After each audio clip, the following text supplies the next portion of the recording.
O fundamento de tudo aquilo que se fala quando pensamos em sofrimento é, com efeito, Deus é bom. É algo que não dá para se esquecer, é algo que você precisa ter em sua mente o tempo inteiro.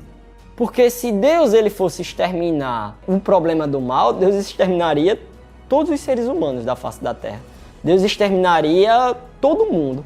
Asaf diz que estava reclamando da vida, perguntando os porquês, por que está sofrendo, muito embora seja fiel, muito embora seja honesto. Por que que o ímpio está prosperando e todos os buscam como pessoas famosas, conhecidas por sua impiedade? Por que que está sofrendo?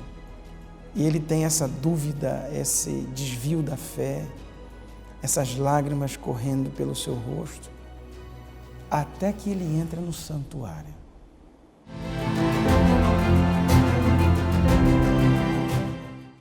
O Babilônia era diferente, ele vinha para mostrar o medo, o pavor, o terror, a dureza dele, e Deus usa esse tipo de gente como elemento de justiça para fazer justiça no meio do povo de Israel. Abacuque, deixa eu ser Deus, você falou demais. Primeiramente, você reclamou que tinha injustiça interna. Eu disse que ia trazer os caldeus. O Senhor reclamou que os caldeus são piores do que os injustos internos. E eu então disse que um dia eu vou punir o opressor e vou cuidar do justo. Então, Abacuque, deixa eu ser Deus. Deixa eu atuar com quem eu quiser, no tempo que eu quiser. Fique calado, você falou demais. E Deus diz, Abacuque, você não entende os meus caminhos. Por que eu vou usar os caldeus?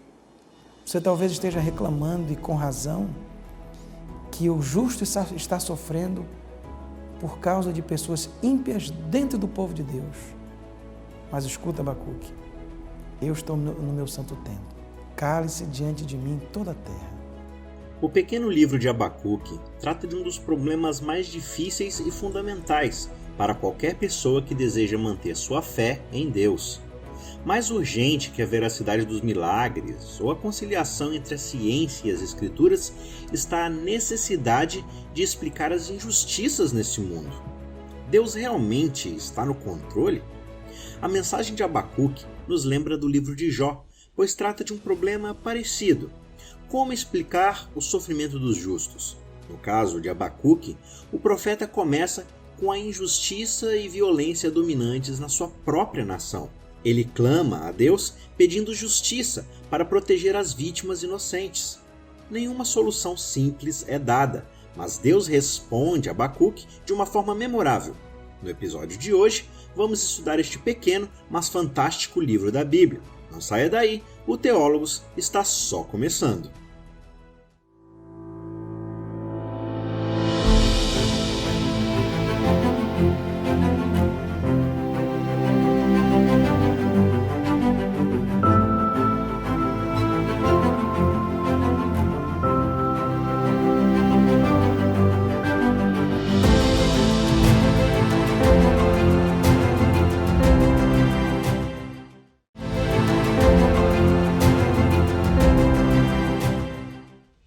Até quando, Senhor, clamarei eu, e tu não me escutarás? Gritar-te-ei violência, e não salvarás? Porque me mostras a iniquidade e me fazes ver a opressão?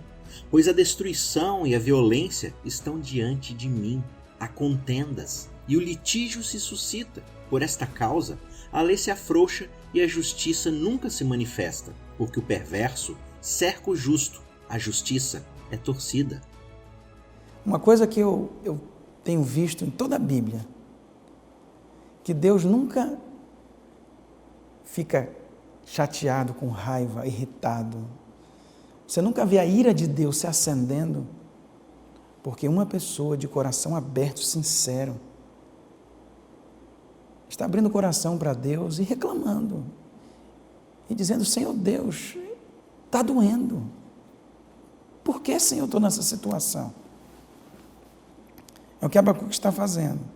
Até quando, Senhor, eu vou reclamar e o Senhor não vai responder? Percebe que Abacuque está sendo muito honesto com Deus, né? Deus não fica aborrecido quando eu sou honesto com Ele. Mesmo que eu entre assim, sem suavizar muito, mas diretamente como Abacuque faz, né? Então Deus responde. Deus responde. essa queixa de Abacuque 1,4 fala que a lei está enfraquecida. Ou seja, ninguém está ligando mais para a lei. Todo mundo está aprontando e Deus parece que não vai tomar providência. E Deus fala assim, eu vou trazer os caldeus, Abacuque. Abacuque 1, 5 e 6. E isso em vossos dias. Então, Abacuque reclama que as pessoas estão quebrando a lei. Você vê, o reinado de Jeoaquim foi péssimo. Jeoaquim foi um rei idólatra, sanguinário, matou um profeta que pegou no pé dele, o profeta Urias, não prestou atenção nas palavras do próprio Jeremias, que deve ter sido contemporâneo de Abacuque. Esse rei aí, ele queimou o livro de Jeremias. Então, esses ímpios que torcem a lei, que quebram a lei, parece que Abacuque tem em mente o rei, Jeoaquim, os príncipes e os maus em Judá. O livro de Abacuque, ele está muito atual porque, às vezes, hoje a gente pergunta também assim, Senhor, até quando o Senhor não vai tomar providência? Parece que as pessoas do mal é que estão se dando bem, as pessoas desonestas, os violentos, as pessoas boas. Então essas é que estão sofrendo na mão das pessoas ruins. E Deus escuta Abacuque. E Deus escuta, mesmo quando nós achamos que Ele não está escutando, Deus escuta. E a reclamação dele pode ser a sua, ou você pode ter outros motivos pelos quais conversar com Deus e abrir seu coração para Ele e falar das suas angústias. A verdade é, sofrimento existe. E se você nunca passou por ele, você vai passar. Se você está passando, o sofrimento também vai passar. A realidade é que você pode abrir o coração a Deus como Abacuque abriu. E por mais que pareça que Deus não responde, Ele vai responder como respondeu nos versos seguintes para Abacuque. E Deus responde de uma maneira muito interessante. Quando Abacuque diz, a violência, a injustiça está acontecendo aqui dentro do povo de Deus, Deus responde assim, Abacuque, espere, eu vou enviar os caldeus, eu vou enviar os babilônios com meus elementos de justiça para exterminar essa pecaminosidade, essa injustiça que está acontecendo, e eu vou libertar a viúva, o opresso. Eu vou enviar os caldeus para ser meu elemento de justiça. Os seus cavalos são mais ligeiros do que os leopardos, mais ferozes do que os lobos ao anoitecer. São seus cavaleiros, que se espalham por toda parte. Sim, os seus cavaleiros chegam de longe, voam como águia que se precipita a devorar. Eles todos vêm para fazer violência. O seu rosto suspira por seguir avante. Eles reúnem os cativos como areia. Só que dá um nó na cabeça de Abacuque, porque ele fala assim, mas Senhor, os caldeus não. Aí é a segunda queixa dele. Abacuque 1, 12 a 17. Senhor, os caldeus não. Os caldeus são piores do que os maus aqui do meu povo. Se eu estou reclamando que tem violência aqui em Judá, os caldeus são piores. Eles fazem muito mais violência. E eles vêm para fazer violência. Abacuque 1, 9. Eles vêm para a violência. Ou seja, o Senhor está trocando 6 por 1 dúzia. Se eu estou reclamando de maus aqui do meu povo, o Senhor vai trazer justamente os caldeus que são idólatras, piores do que o pessoal aqui de Judá, e são maus, muito, muito mais maus do que o pessoal de Judá. Deus está usando um povo babilônio, que é extremamente cruel, que faziam as alianças mais terríveis que nós conhecemos. A aliança dos babilônios e dos assírios era mais ou menos assim, olha, veja, eu matei todo mundo, eu destruí tudo, agora você me obedece. Já a aliança hitita era diferente, ele dizia, eu vim, te salvei, cuidei de você, agora me obedeça porque você me ama. O babilônio era diferente, ele vinha para mostrar o medo, o pavor, o terror, a dureza dele, e Deus usa esse tipo de gente como elemento de justiça para fazer justiça no meio do povo de Israel. E Deus sabe disso e Ele fala sobre isso. Qual é a resposta de Abacuque? Deus, o Senhor está entendendo direito o que está dizendo? Está fora do ar? O Senhor vai trazer os caldeus, aquele povo iníquo, que faz escalpo das pessoas, que enterra a gente viva, que crucifica as pessoas em estacas no meio do deserto, deixa as pessoas morrer ao relento. Esse povo cruel, mau, até o cavalo, que é manso, o Senhor diz que é como leopardo que vem destruindo, soldado de violência. O Senhor está entendendo o que o Senhor está dizendo? Vai usar esse povo bruto para trazer justiça para dentro do teu povo. E mais uma vez, Deus não se importa com a sinceridade do coração. O que Ele odeia, muitas vezes, são palavras bonitas que saem de um coração hipócrita. E a resposta de Deus, muitas vezes, é a resposta que recebemos. Deus faz coisas que nós não entendemos. Por quê? Porque, Senhor, o Senhor vai usar essa instrumentalidade para resolver esse problema. A forma de Deus em lidar com a humanidade não pode ser expressada em fórmulas. Sua lógica está além da compreensão humana.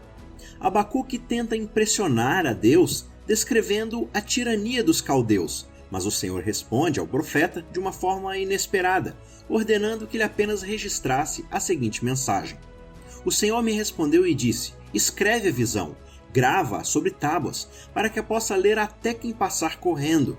Porque a visão ainda está para cumprir-se no tempo determinado, mas se apressa para o fim e não falhará. Se tardar, espera-o, porque certamente virá, não tardará.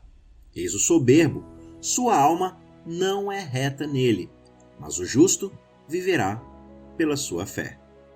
Deus fala assim: Abacuque, escreve a visão. Se a visão demorar, fica tranquilo, ela vai se cumprir. Essa visão deve ser a chegada dos babilônios, que Deus vai punir os maus. Escreve numa tábua, deve ser uma ardósia, uma pedra ardósia, para que a pessoa que passa correndo possa ler. E o que tinha na tábua? Deve ser o que tem Abacuque 2,4. Eis o soberbo, eis o arrogante, podia ter traduzido. A sua alma não é reta nele. Essa expressão, sua alma não é reta nele, pode ser entendida assim: eis que ele está soberbo, ele está inchado, ele não pensa direito, mas o justo viverá por sua emuná. Primeira resposta de Deus a Abacuque não gostou, não entendeu e ficou reclamando dos métodos divinos. E a primeira resposta de Deus é: Abacuque, o justo vive pela fé. Aguarde. Aguarde. A palavra emuná pode ser traduzida na Bíblia, e geralmente é traduzida como fidelidade, mas também ela pode ter um lance de fé. Parece que Abacuque é exceção. De 49 vezes que usa emuná no Antigo Testamento, 48 estão bem traduzidas por fidelidade. Por exemplo, tem alguns salmos que falam assim: grande é, ó Deus, ó Javé, a tua emuná. Eu não posso traduzir grande é, Javé, a tua fé, porque Deus não precisa de fé. Fé é certeza de coisas que se não veem, de coisas que se esperam. Deus vê todas as coisas, não? Parece que em Abacuque, emuná, estaria mais para a fé. Porque o justo, se já é declarado justo, é porque já anda em fidelidade. Ele já faz as coisas direito. Mas aí o paradoxo é o seguinte: se eu faço tudo que é direito, por que eu estou sofrendo na mão do ímpio?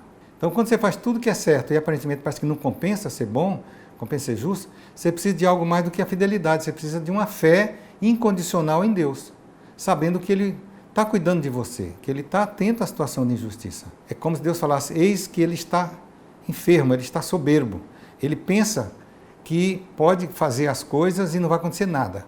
Primeiramente, o soberbo aí podia ser o rei Jeoaquim, que quebrou a Torá, e ele não iria viver. Mas o justo, as pessoas que seguem a vontade de Deus, como por exemplo Daniel, foi levado para a Babilônia, os colegas dele, Deus cuidou deles. Mas o rei Jeoaquim foi capturado em batalha para ser levado à Babilônia e ele não chegou lá, parece que morreu no caminho, apanhando de maus tratos, não? Jeremias tinha feito uma profecia sobre Jeoaquim que ele morreria e seria sepultado como um jumento. Ou seja, ninguém daria um sepultamento digno a ele. Talvez ele morreu caminhando para a Babilônia, não chegou lá. Ou seja, o soberbo não vive, mas o justo, pessoa que confia em Deus, que tem emuná em Deus, Deus vai cuidar dele, como cuidou de Daniel. Você também vê um lance aí, é o seguinte: quando os babilônios vêm, faz pior do que Jeoaquim. Aí parece que o profeta teria adaptado sua mensagem original contra Joaquim contra a Babilônia. Na maneira como o livro está hoje, esse eis o soberbo, sua alma não reta nele, mas o justo verá por sua fé, pode ser entendido o soberbo segundo, quer dizer, a Babilônia. A Babilônia desapareceria, mas o justo, Judá, Deus traria do cativeiro e existe até hoje, que é a moderna nação de Israel, descendente de Judá que volta do cativeiro, não? Ou seja, Deus está dizendo, eu vou punir Judá, mas o Babilônia vai fazer pior do que os maus em Judá, então eu vou acabar com ele também. O profeta parece que acredita que vai acontecer assim. Primeiro, reclamou de injustiça interna, parece que Deus não pune os maus em Judá. Depois Deus fala, vou trazer a Babilônia, mas o profeta diz, a Babilônia não, Senhor, é pior do que os maus em Judá. Então Deus fala, como a Babilônia vai ser violenta, pior, e continuará, será idólatra pior do que Judá, eu vou acabar com eles também. Como acabou. A Babilônia não existe mais, mas Judá existe até hoje. Existem dois aspectos a serem levantados na resposta de Deus a Abacuque. O primeiro é de que o mal em si é autodestrutivo. O ser humano que escolhe pecar recebe o mal como consequência do que o pecado traz. Mas o segundo aspecto parece ficar sem resposta. E quantas pessoas justas? Por que elas têm que sofrer? Deus não diz a razão. Ao invés disso, ele simplesmente declara que o sofredor justo deve viver pela fé. E o livro depois avança aí no capítulo 2, 6 em diante, com uma série de 5 ais. Ai de você que faz isso, ai de você que faz aquilo. Essa é uma maneira do profeta chamar a atenção a alguém que está errado e dizer assim, se você não mudar, você vai morrer.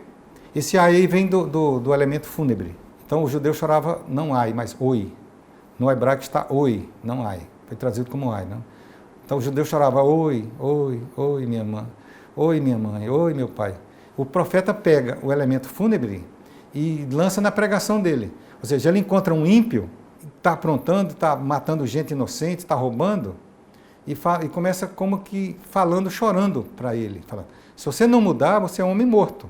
Eu já vou chorar a sua morte, você ainda estando vivo. Porque se você não muda, Deus vai pôr a mão em você. Então tem 5 ais contra um opressor. Parece que o opressor, primeiramente, era o rei Joaquim. Mas depois que os babilônios chegaram e fizeram pior do que Joaquim, então os ais foram adaptados contra a Babilônia. Os ais é uma certeza que o profeta tem que Deus vai castigar o opressor e vai cuidar das pessoas justas. Logo depois, ele vai falar, muitos usam esse texto para falar sobre idolatria, mas esse texto está falando sobre a inutilidade de ir atrás de outros deuses para suprir as respostas para o seu próprio sofrimento. Outras religiões, outros deuses, outras maneiras.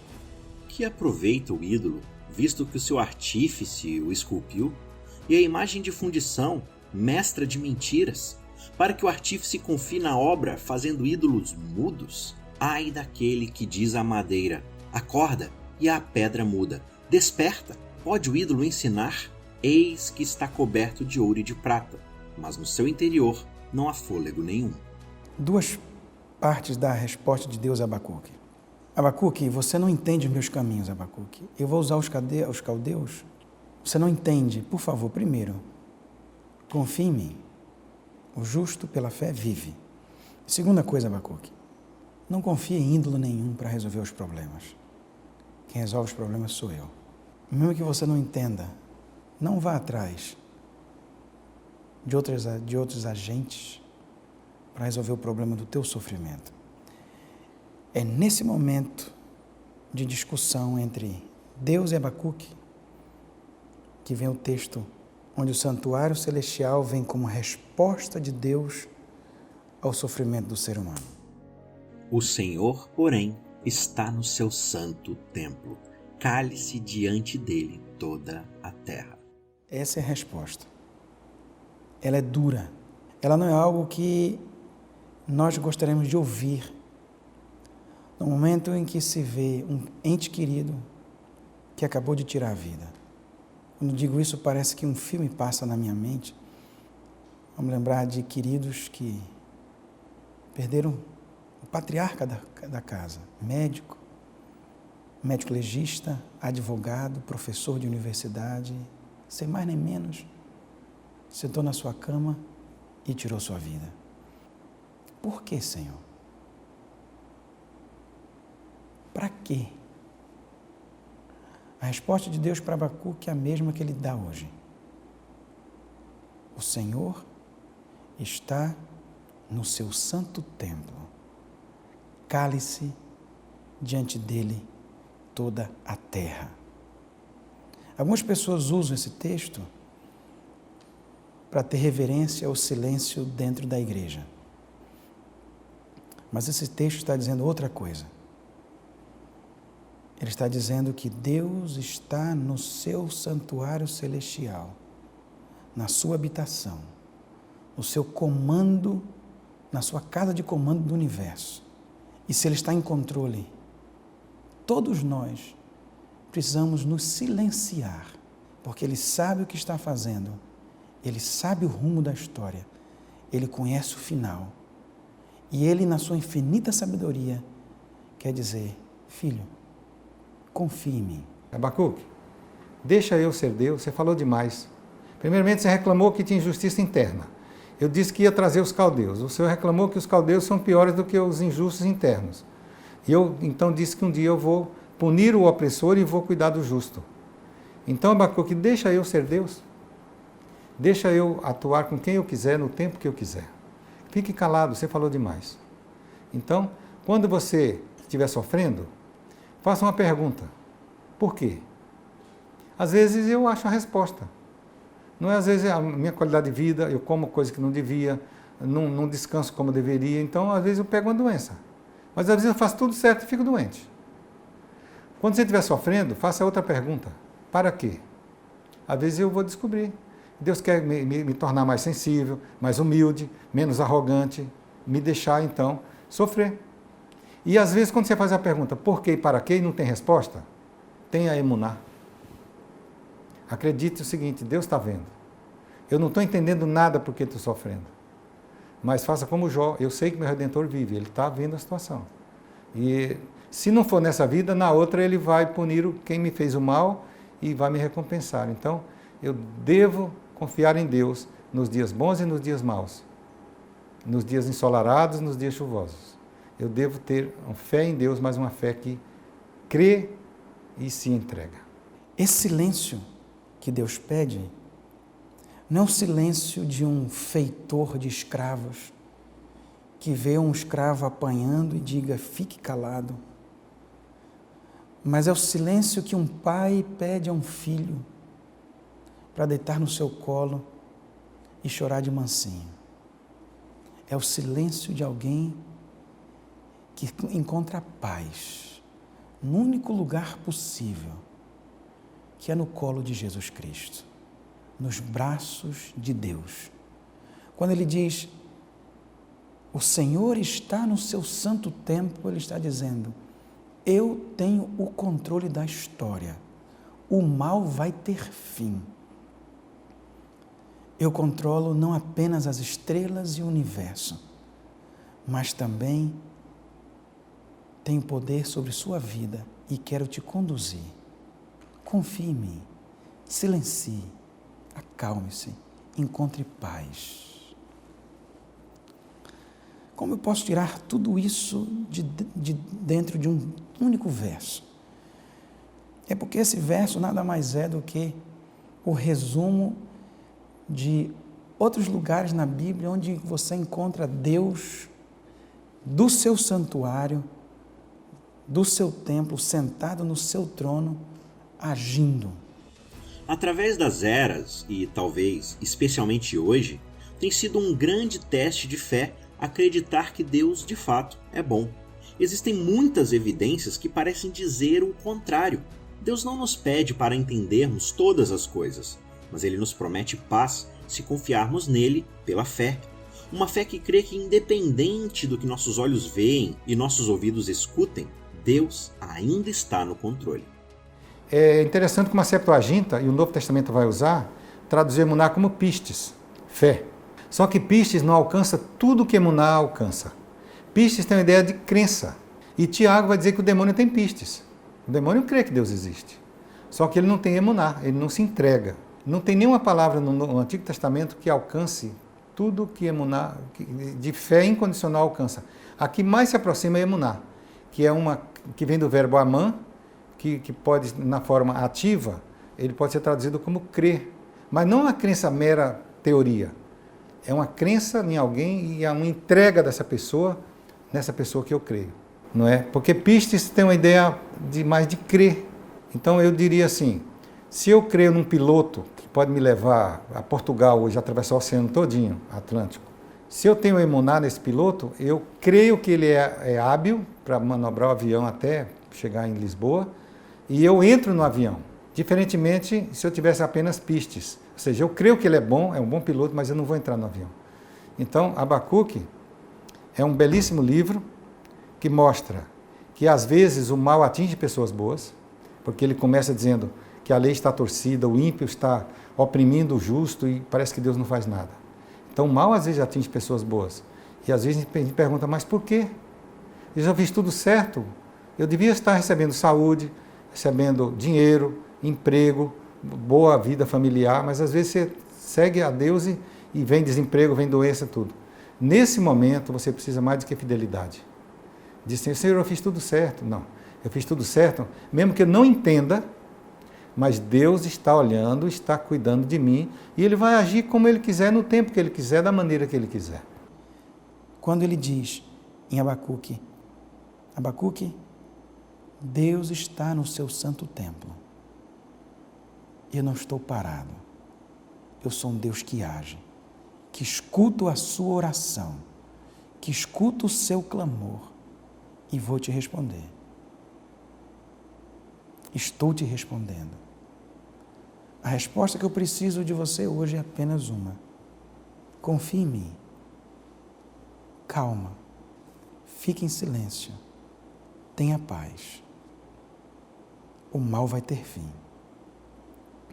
Essa é a resposta que Asaf encontra no Salmo 73, quando ele entra no santuário e ele vê o fim da maldade.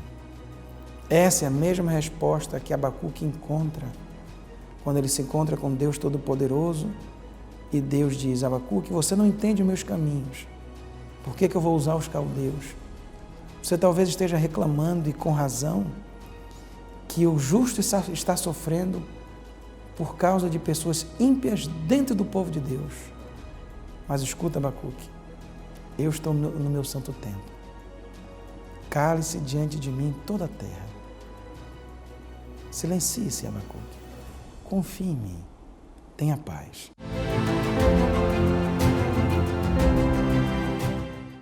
Se você hoje pensa que Deus não está vivo, não está atuando mais, não acredite nisso.